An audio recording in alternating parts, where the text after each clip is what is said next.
My name is Vasan. I'm one of the board-certified neurosurgeons at the James A. Haley Veterans Affairs Hospital here in Tampa, Florida. I also work in a private practice capacity at AdventHealth Tampa. I've been a surgeon. My training concluded in 2014, so I've been doing this for about 12 years as an attending surgeon, a staff surgeon. One of my big passions in surgery is not only spine surgery, but actually motion preservation spine surgery. So I take care of a lot of athletes in town, a lot of folks who play for our various professional teams, as well as collegiate and high school teams. And motion preservation is a very big part of what I do. I think every surgeon has areas of spine or whatever they do that they're passionate about, and invariably you end up making a name or a reputation for yourself as someone who's very well versed in those few things. There are about 500 procedures in spine surgery, and I'm not an expert in a lot of them. I don't do a lot of them, but I do a considerable amount more motion preservation than most surgeons in America. And so, whether it's anterior neck surgery that preserves your motion with disc replacements, posterior neck surgeries that keep your motion, lumbar surgeries that keep your motion from the front or the back, it's something that I do a lot of, and so it's something that I'm been privileged enough to be able to teach folks how to do domestically and internationally. So lots of stuff out there that I'm not an expert on, but this is one of the few things that I do carry a certain amount of experience that a lot of other folks don't. Some of the things that I believe in, you'll see a lot of surgeons out there. Many don't do any motion preservation surgery. And the truth of the matter is, it pays a lot less money than actually fusing patients in especially our American structure, where we are reliant upon insurance companies for reimbursement. A lot of folks don't even learn how to do motion preservation surgery because it just doesn't keep the lights on. If you can do an hour's worth of work and get paid twice as much, most people will choose that option. For me, I'm very much the opposite. I care about how my patients do. I care about what I would want from myself or my family members. And so I'm a big motion preservation guy. I look at most of my patients and ask myself, how can I keep their motion? I only sacrifice motion when I absolutely have to. So I'm in the camp of look for motion preservation strategies if I can't, if it's not safe, if that's not what I would do for my family member because it wouldn't be a durable solution, then I switch over to things that sacrifice motion like spine fusion. So it's very much a counter current from what common spine surgery practice is, where you either fuse everyone or you fuse pretty much everyone and you look for the exception for motion preservation. I'm in the opposite camp. And so I champion all the companies out there that allow us to further our studies for how to keep the human spine as mobile and as anatomic the way you were designed to be. And I'm a big supporter of those endeavors. Very good. Great introduction. Um, how did you first become aware of TOPS? So again, it's sort of I'm in that motion preservation community. I was doing a lot of anterior disc neck replacements. I do a lot of disc arthroplasty in the neck instead of spine fusion, and so because of that, I just get a lot of different companies honestly knocking at my door saying, hey, would you look at this? Would you look at that? I also, when I travel, I tend to gravitate myself towards the industry booths in our exhibitions that showcase motion preservation technology. And so I've slowly expanded my armamentarium from anterior neck surgery to posterior neck laminoplasty to lumbar disc replacement and finally TOPS, because each of them has a unique role to play. Really, wherever the patient's problem is, that's kind of where you have to go. And if you're seeking these technologies, you tend to look for them. I think it's when if you're looking to buy a red Ford F-150, gosh, you sure see a lot of them on the road. And so when you look to find these technologies, you're able to identify them very quickly in conferences and kind of bring them into what you want to do. And thankfully, they've all worked quite well for me. Great. So, what gaps or unmet needs were you seeing in your practice that before adopting TOPS? So, where specifically does TOPS fit in for you? Sure. So, the spine is organized as there's two parts of the spine. It's a cylinder, and in the front of the cylinder is your disc, and in the back of that cylinder are your facet joints. And so those three joints help move your spine back and forth. Historically, we've had lots of solutions for motion preservation for that front part of the spine where the discs live, the front suspension, if you will, in a car. We've had disc replacements in the cervical and the lumbar spine.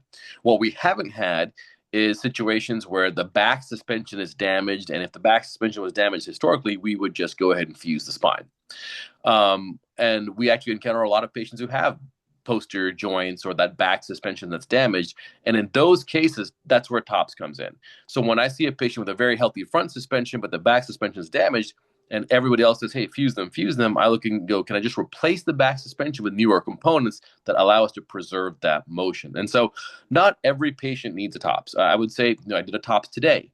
But that was a patient whose back suspension was completely fried. And because of that, they had narrowing, compression, and arthritis. And the back suspension failure was the driving force behind that.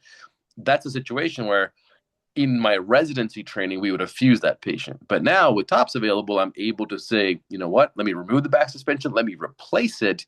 And now that patient gets to have all the benefits that they would have gotten with that fusion without the sacrifice of losing the motion at that site. So I use TOPS when I need to remove the complete back suspension to accomplish a goal. Either that suspension is rubbing on itself, causing the patient to have back pain, or the continuous, pathological or diseased motion and without the normal motion arc is causing narrowing, what we call stenosis, or nerve compression. So I use it when I have to perform those maneuvers, and that would have historically resulted in a fusion, but now I don't need to do that anymore. That's really interesting. So do you believe now you've transitioned from thinking about that particular pathology as you need to fuse those patients to I want to use TOPS or motion preservation on that patient until you realize the pathology doesn't allow you to do that? Exactly. So Have you switched the way you think about that? yeah, absolutely. And also, I'll tell you that, sometimes you can have back suspension problems that don't require you to remove your whole back suspension, right? So it's kind of like working on cars. If you have a flat tire, you don't need to pull the back suspension off, right? You just need to replace the tire on your car. And so I don't necessarily jump to grab a TOPS device. If I look and I say there's a back suspension problem, but it's very minor. It's like it's a shock absorber or something. I may take part of the disc out. I may take the lamina off. Just do very conventional surgeries that require no implant to be placed whatsoever. But when we get to that scenario where it used to be the back suspension has to be removed because it's causing the pain, it's causing the compression, now I don't have to fuse them. If the disc is healthy in the front, I'll go on to do a TOPS device. And so it has opened up, I would say that in the last, year or so, I've probably helped about 20 or 25 patients not require a spine fusion there, where alternatively in somebody else's hands or even in my hands before the TOPS device, they would have gotten a spine fusion. But you have to let technology kind of guide you, and so I don't think too many folks on this call are not using a smartphone. It's where the technology is gone, and you have to embrace it and use it to help the patients in the best way you can. So my fusion patient numbers have dropped, but it's better for my practice, I think, and it's better for what I'm trying to convey, which is motion preservation. So I have changed my philosophy there. I still look for it first. If I can, to be very frank with you, if I can preserve their motion without a TOPS device, I would do that. But if I need to preserve their motion, the TOPS device is the answer. I'll grab it 100% of the time. Yep, makes sense. So what postoperative outcomes have stood out to you since integrating TOPS that maybe is different than fusion that you're seeing? One of the big things about the TOPS procedure is you have an unrestricted decompression. So oftentimes when surgeons try to decompress the spine, but they don't have a TOPS device or they're not going to fuse you, they have to keep that decompression channel very narrow because you can't take out a whole bunch of support structure and not put anything back, right? If you take stuff out of your wall, start pulling studs out of your wall, at some point you better replace them or that wall's going to fall apart. So if a surgeon says, I'm not putting any metal into this patient, well, then you really have narrow corridors that you can explore and work through and everything else. When you decide you're going to put metal in, whether it's for a fusion or a TOPS device, you can do as much bone removal and arthritis removal as you want, as your heart desires. So you can get that patient feeling really good by taking all the pressure off. And so TOPS and fusion share that advantage. But where the fusion doesn't meet up with the TOPS is that when you go on to fuse that patient, number one, you have to do a lot of things between the nerves to achieve a fusion, and that can hurt the nerves. You don't have to do that with the TOPS device. And the other thing is when you do a spine fusion, you almost shift the stress. You may repair that level, but now you're putting stress on the neighbors, and so those are going to start falling apart eventually. So you traded one source of back pain for another. With the TOPS device, you can still get the unrestricted decompression that you enjoy with a fusion, but now you're not fusing the spine there. So you're not sharing or redispersing the pain somewhere else. You're just arresting the pain and moving on. And because you're never even entering that front suspension zone and hurting it like you would for a spine fusion, you don't have these other pain generators as well. So pretty uniformly, the TOPS patients do extremely well. They have all of the advantages of unrestricted decompression without the disadvantages for the fusion. So they're usually in the hospital for less time. They usually have less pain. They're under anesthesia for less time as well. The recovery is a bit quicker. And I always tell people, we give TOPS to credit, which is fine, but you get that unrestricted decompression, which is what's achieving the goal for the patient. And the TOPS is just quietly maintaining that decompression for a very long time.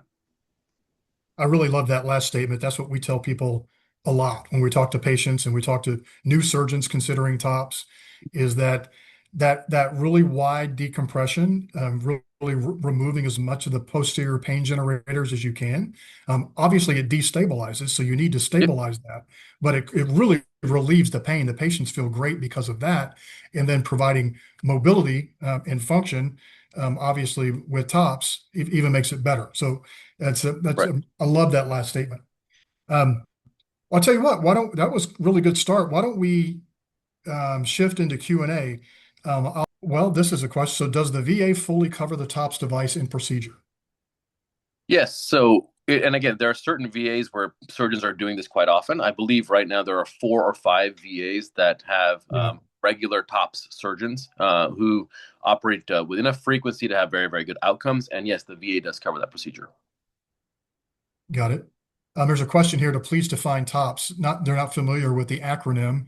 I don't know if you're familiar with the acronym, Ro. Yeah. It's total posterior spine system is what it is.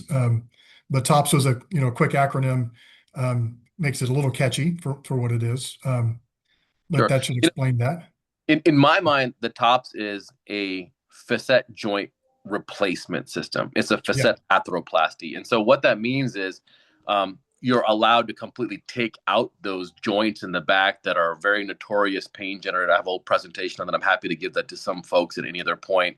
But there are scans that we can actually get that show what part of your spine is causing the pain. And there's a very special scan called a CT SPECT scan, and the joint in the back of your spine will light up like a Christmas tree.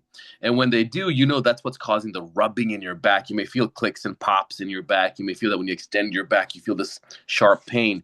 And so if two bones rubbing together are causing your sharp pain, the treatment is to remove those two bones that are rubbing together. And so if I remove those two bones that are rubbing together, well, I better replace them with something because that's a lot of support structuring that I took out. And that's what the TOPS lets me do. So TOPS is a posterior system, but to me, it allows me to remove the joints and replace them with a motion preservation device. Whereas historically, when you remove those joints, you had to fuse the spine.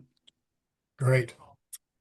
Um, Here's one. If L4 L5 S1 is fused from 1991, so it's been a while, um, may TOPS be used? It says now stenosis and spondylolisthesis moving up levels as I age. This is a discussion that you need to have with your surgeon after they see you and they examine you. It really comes down to a lot of different factors. Now, when TOPS, like most devices, goes through an FDA approval, and that FDA approval is very strict as to the criteria that the FDA approved the device for, and that's what we call on-label use. Off-label use is when we use the device in the after a clear discussion with the patient and the surgeon about the risks and benefits. So if you're a trim patient, if you're an active patient, if you've had a spine fusion, if the disc above it is healthy and the posterior suspension is damaged, I'll have a discussion with my patient and say, look, I can do a TOPS device here. It may be a little bit more under a little bit more stress than it would be if the other levels were not fused. And so the device may be prone to a higher rate of mechanical failure than if you didn't have a bunch of spine fusions before. Some of my patients say, you know what, doc, if this is a posterior suspension problem, if my disc is healthy, if that TOPS buys me a few years without another spine fusion, I'm willing to eat that risk. I understand that you're being forthright that it may be less effective, but I still would like to have it done. I'll go ahead and do that procedure. On the other hand, for other patients, the more tried and true textbook answer is if you've had multiple spine fusions, the most robust thing you can do about that is to fuse yet another level. But you can imagine if you fuse 3 levels now, that fourth level is going to be more likely to fail, and then that fifth, and then that sixth. And so at some point, I have discussions with my patients. If they're very reasonable, rational people and they understand what they're signing up for, I am one of the surgeons who will do a TOPS procedure next to a prior fusion or even a TOPS hybrid, where you may have one level that's super distressed. The front and the back are damaged. You're not a candidate for TOPS, say at L5S1. I'll go ahead and fuse L5S1, but I'll bolt on a TOPS at L4-5 to shield that level that has a minimal degeneration to where L3, 4, 2, 3, 1, 2 are all perfectly preserved. And I have patients who have done that for, and they're doing very, very well. They understand that I was very honest about there may be a little bit more strain on that device, but they're willing to accept the fact that if that buys them 5, 10, 15 years out of spine fusion, or it buys them a fewer number of fusion lifetime operations, they're willing to take that into consideration and be accepting of that. I'll go on and do that. But that would be very much in what we call off-label use. Yeah. Here's a good one. And you touched on this a moment ago, but maybe a little bit more specific. What is the recovery time for TOPS, and probably more specifically around mobility, pain reduction, functional recovery? And I don't know if that's a question Yeah, no, it's in comparison to fusion, or if that's just sure. for TOPS in particular. Yeah, it's a very fair question. And so I always tell people that a lot of this stuff. So in one sense, I'm the worst doctor you've ever met. I have not cured a single. I can't cure anyone. I can't walk on water. I don't turn water to wine. I have no superpowers. Okay, so I always tell my patients what I do is I tilt the balance in your favor. Right. So imagine this. Suppose you had a stick in your eye. I can't fix your eye. I can pull the stick out of your eye to allow your eye to go on to heal. We both know that if I don't pull the stick out of your eye, it's not going to get better. But if I can pull the stick out of your eye, at least we're in an environment where it can go on and heal. Now, how your eye heals is up to whatever reserve you have, how healthy you are, and to some degrees between you, the universe, fate, God, whatever you want to call it, right? You're going to heal the way you're going to heal. TOPS is the same thing. When we do the TOPS procedure, if your nerves are being pulverized by spurs of bone stabbing it, arthritis stabbing it, when I take all that stuff out, it's like pulling the stick out of your eye. Some people will feel dramatically better immediately, especially if the compression has been going on for not too many years or so. People have had the problem for a very, very long time. I'll take the pressure off. They may have some relief initially, but a lot of that relief may come later on as that nerve rewires itself. The one thing I don't get to do when I work on my car or my house, I can go to AutoZone or Home Depot and buy new wiring. I can't do that for your body. So all I can do is pull the pressure off your nerves and let them heal. Sometimes the nerve is injured in a way to where it recovers dramatically very quickly. And postoperative day one, people are going, oh my gosh, this is the best thing I ever had done. Some patients will feel a dramatic relief as well, but it may take months for the total nerve repair effect to happen because your nerve will rewire itself once the pressure is off of it. So I tell people some of the nerve health comes back over a year. I do tell my patients they're allowed to move and have normal ranges of motion, but for the first 3 months or so, because TOPS is held in with screws in your back, you do want those screws to integrate with your bone. So for the first 3 months or so, when that front-loaded integration occurs, I do tell my patients to be more judicious, be a little bit more careful with their body mechanics and things of that nature. Most of my patients will have a procedure. For example, the gentleman I did today had the procedure today. He will likely go home within 48 hours. A lot of my patients go home within 24 hours after the TOPS. So that just depends on their pain threshold and how long it takes them to get over anesthesia to where they're no longer nauseated, feeling any pain, feeling discomfort, their body's coming back online. So the hospital stay is 1 to 2 days usually. The actual procedure length in my hands for a one-level TOPS procedure is usually about an hour and change, even if I'm training a doctor on how to do the procedure. And the recovery, some of it's dramatically front-loaded. Some of it may take longer depending on what your general state of nerve health is. Because again, like I said, I'm pulling the stick out of the eye. The one thing I can't predict is how your eye, quote unquote, will respond to that. And the same thing's true for the nerves in your lumbar spine.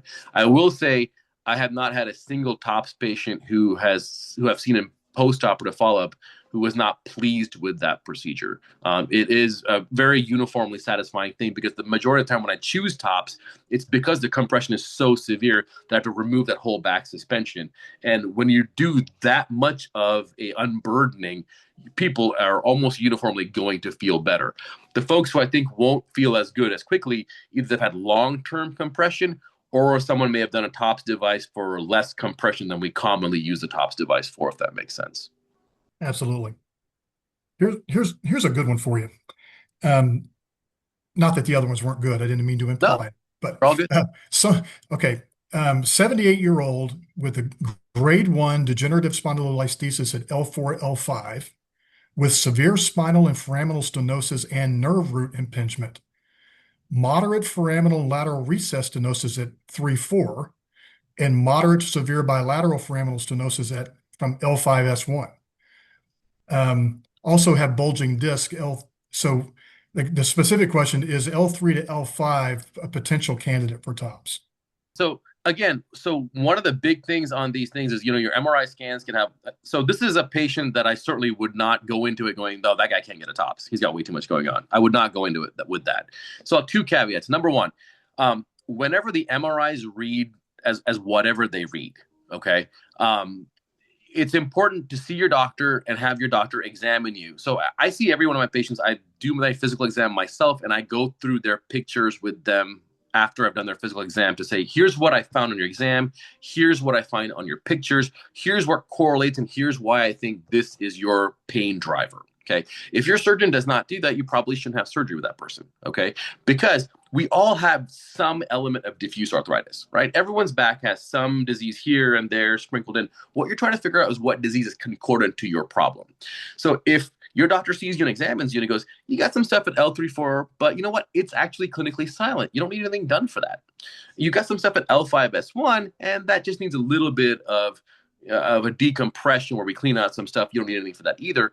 L4-5, gosh, you sure have a ton of stenosis, and it's under your joints, it's under that back suspension, it's under the middle as well. You may be a great candidate for a TOPS procedure, right? So all of that stuff from L3 to S1 may not need to be addressed if that's not what's causing your pain. So when a doctor sees you, he'll be able to tell which part of your leg hurts. Is it the front of your leg, the side of your leg, the back of your leg? Because L3-4, L4-5, L5S1, they all live in different real estate down your leg, okay? So number one, you get your examination. The doctor shows you the pictures. Here are the targets that make the most sense to alleviate the discomfort. But for example, could you be potentially a candidate for an L4-5 TOPS and a little bit of cleanup decompression at L3-4 and L5S1? Sure. It just depends on what your exam actually shows are the smoking guns on your MRI scan. The last thing you want to do is, I always tell my patients, I treat patients, not pictures. And so my job is to take care of people. And so I try to figure out what the people are suffering and fix the picture to help them with what they're suffering from. There are plenty of times I'll leave a little bit of disease behind, because if that's clinically silent disease or disease that's not worth treating at present, the risk benefit may not be worthwhile to treat that. If that was my family member, I would leave that alone. And if it reared its head down the road, I may go ahead and treat that down the road. So not everything on your picture requires intervention. There are plenty of things that you will die with, not of. And I'm fine leaving those things in your body until you ultimately pass away, hopefully decades from now. My goal is to only find the targets that are the most likely culprits for you and address those. So the person in question there, it sounds a lot like the patient I did today. And his L3-4 is pretty clinically silent. L5S1, I just felt a few things to make sure the nerves were okay. They were wide open. And all that gentleman got today was an L4-5 TOPS. Great. I'm going to combine two or three questions here Sure. that some similar pathologies, but each include statements around degenerative disc. And we Sure. haven't talked a lot about that here. And so you might want to, if you could answer, how do you begin to evaluate um, degenerative disc involved with spondy and stenosis, and then the utilization of TOPS? Because discogenic disease combined with potential vertebrogenic disease caused by stenosis, how do you think through that, diagnose that, and then where would TOPS fit in? Sure. And this kind of almost goes back to the last question that was answered. So that same 78-year-old gentleman with the spondylolisthesis. So one of the, none of this stuff happens in a vacuum. So for example, you may get an x-ray where you bend that patient backwards and forwards. If that disc shows a ton of slippage, you may not be a candidate for TOPS, right? That may be a sign that the disc is actually very unhealthy as well. TOPS requires you to have a relatively healthy front suspension because it's just a back suspension fix, okay? So it's not just the MRI in a vacuum, you also check x-rays. When I look at discs, sometimes when that back suspension is messed up, the disc will be a little bit on stretch or it'll be a little bit lax. And that's okay. I may check an x-ray of the patient bending backwards and forwards. If they're not moving in an abnormal way, that disc may still be holding its own despite the fact that those two employees in the back aren't doing their job. It still may be carrying the load quite okay. I also may check a CAT scan with what we call a CT SPECT if that disc doesn't light up.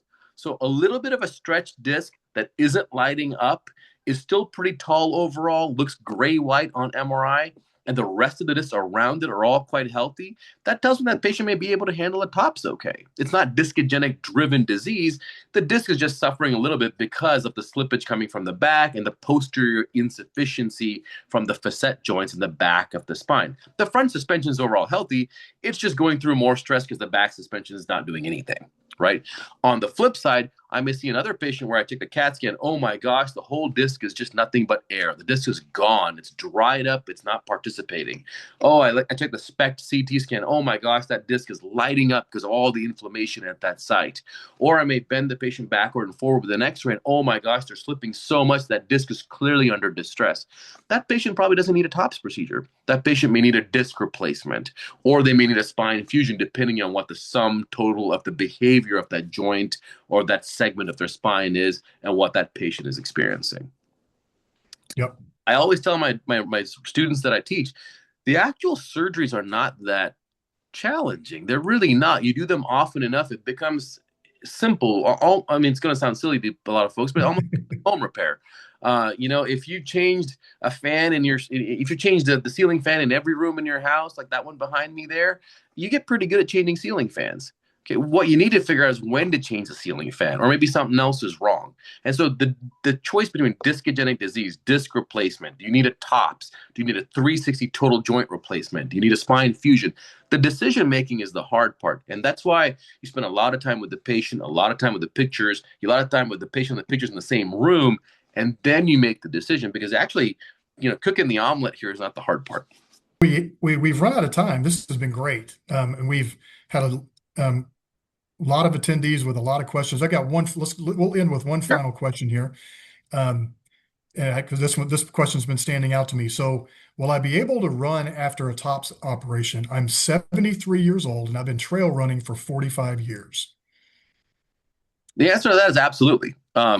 First 2 or 3 months, I'm going to make you walk as much as you want. And gradually, as those screws we put in integrate with your bones, we're going to liberalize your activity. So you start off walking, and eventually you run a little bit, then you run more, and then we extend the intensity, duration, and frequency of your activities to where we just make sure your device is in harmonious position. One of my most charming and pleasant patients I've ever met was an 81-year-old gentleman who I did a TOPS procedure on. He is a Navy test pilot, and at 81, he still swims over 3 miles, 3 miles Wow. a week, and he still works out 4 times a week, and he also does mixed martial arts. He's in far better shape than I am. Okay. He refuses to use he doesn't piddle in the pool. He actually dives into the pool and presses himself out of the pool. He's a specimen. And you know what? He's back to doing all of those things. And that's what I want to hear. So TOPS to me is about returning you to your life. If you were golfing 18 holes before, I can't make you a better golfer, but I do want to get you back out there for 18.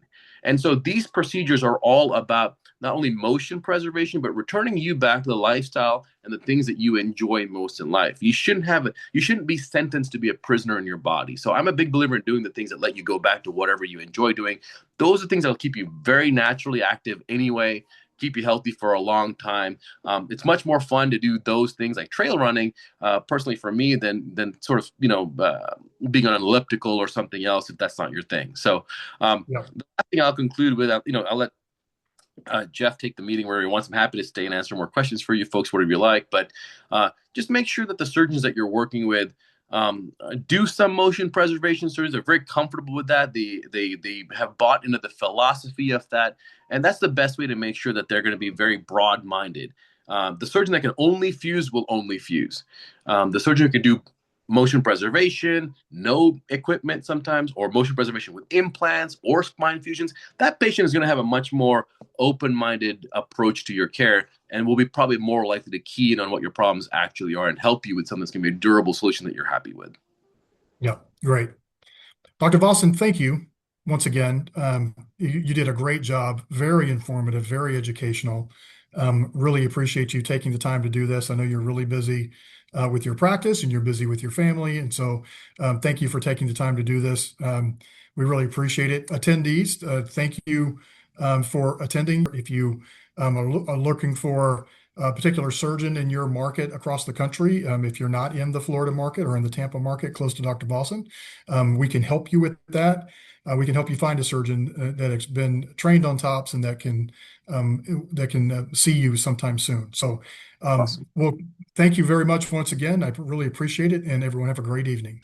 To all you folks out there, thanks very much. Thank you for also taking ownership of your own care and being on programming like this. I love patients who invest in their care before they even see the doctor because it shows me that you're already super motivated to get back to what you're getting to. And to all those U.S. vets out there and active duty folks on this call, thank you for your service to our country. That is never lost on me, and we appreciate you. Thank you so much. Yeah, absolutely. Thanks, guys. Take care.